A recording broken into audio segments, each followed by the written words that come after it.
Hey guys, and welcome back to Let's Play The Legend of Zelda: Link to the Past. So we're gonna go ahead and continue on, but we gotta go this way now because we gotta get the boss key.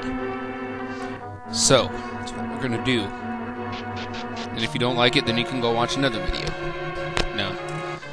Okay. So there's two ways you can take. If you go into here, I think you actually get a key. Yeah. There's a key in one of these thingamabobbers. There we go. So as you can see from lifting the jars that you get throughout this game, you can get hearts and rupees and other valuable things which you can't normally get. Oop. Just don't let those. If those guys touch you, those are called bubbles or whatever. And you know they drain your magic and take down some of your health, so they are kind of annoying, especially later on. But so what you want to do basically in this room is take out all the enemies.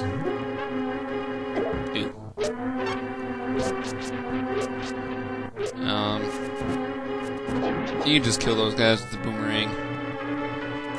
I don't even know what this thing's supposed to be. Is it like a mass of hot dogs or something? Blue hot dogs.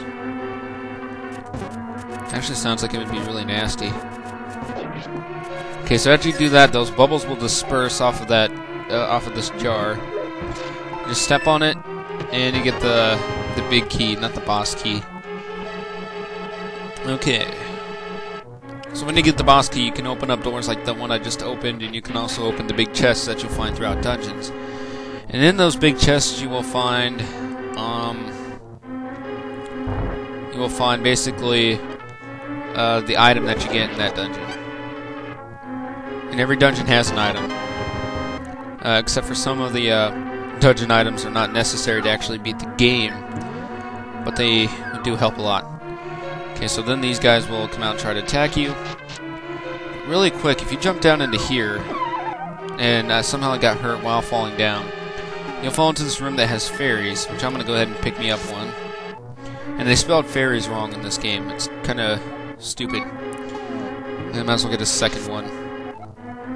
And these fairies, what you can do is you can unleash them by going to your bottle, and you can choose your bottles and everything. But anyway, you can unleash them, and they will basically refill most of your health. But if you wait till you die, like if you die and have a fairy in your inventory, what will happen is the fairy will come out and bring you back to life and restore, oops, what am I doing? A decent amount of your health. Not all of it, but a decent amount. See, I'm probably going to end up dying here. So anyway, now that we got this bow and arrow, we can go ahead and take these guys out without having to have a bottle. Okay, there we go. Get the key from that guy. If you come into here, there's a room full of rupees, red rupees. And I really don't want to die in the first dungeon.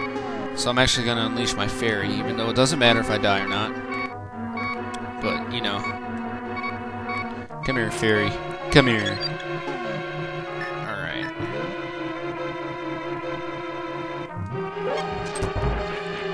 So now, we can just continue on and basically follow the path that it gives us.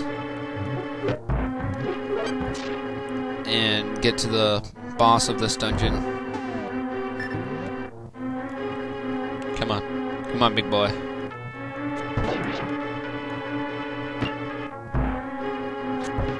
Ooh. Jeez. Come on. Okay. So you see those other switches on the ground, those are just fakes. Ah, I got it right.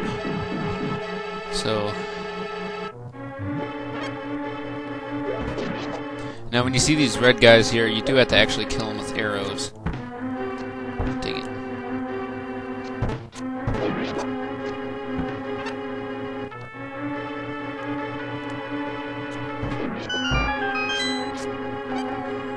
Okay.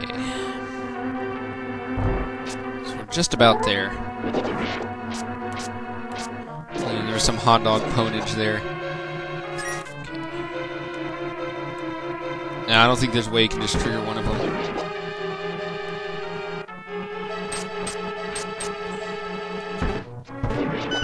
Okay. Alright, here we are at the boss. Now these guys... you can use your sword on, but they die really quick when you use arrows. It only takes like 3 each to kill them.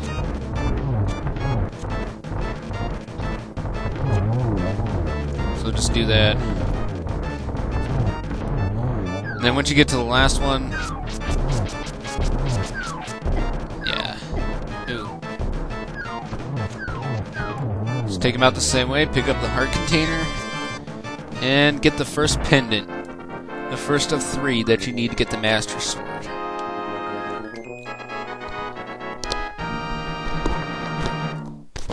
Oh, sorry about that.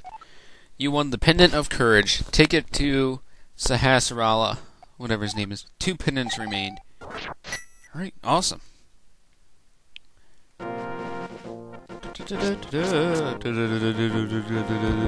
Okay, so now let's go talk to Sahasrara, blah blah blah.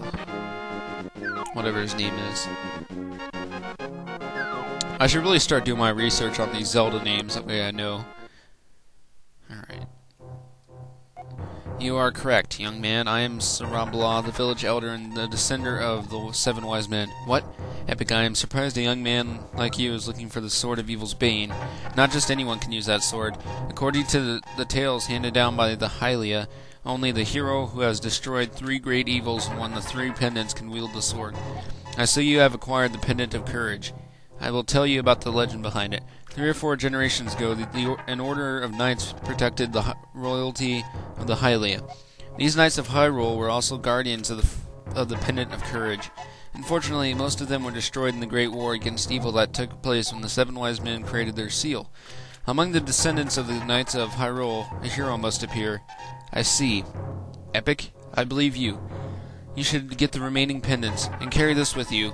This is a treasure passed down by the families of the wise men. I want you to have it. He gives you the Pegasus boots. Now you can execute a devastating dash attack. Hold A for a short amount of time. A helpful item is hidden in the cave on the east side of Lake Hylia. Get it! Okay. So now we got the thing that lets us run. And it is necessary to complete the game, so you do have to come back and get it from this guy. Now you can take out these Armos really easily with your bow and arrow. Okay.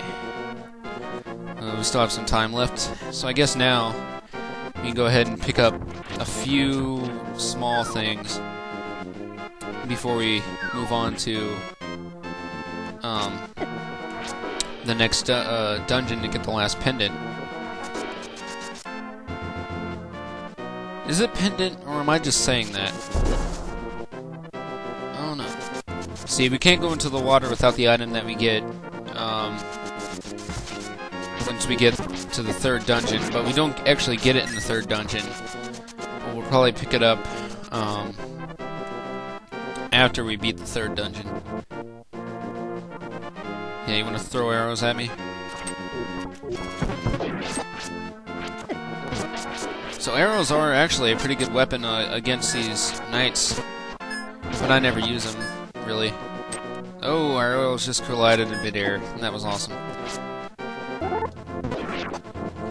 Okay, so now what we want to do now, basically, is just head to the village, because that's where our next thing awaits us. Or the item that we need to pick up in order to actually get to the 2nd dungeon. Die.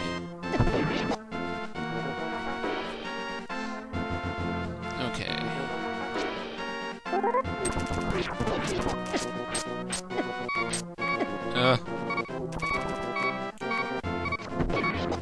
Yeah, what now? Ooh.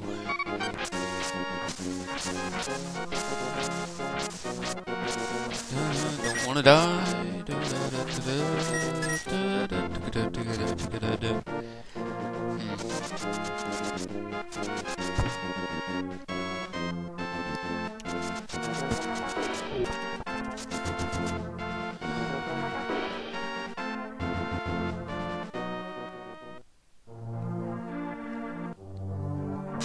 Alright, I gotta hurry up because it's almost definitely out of time.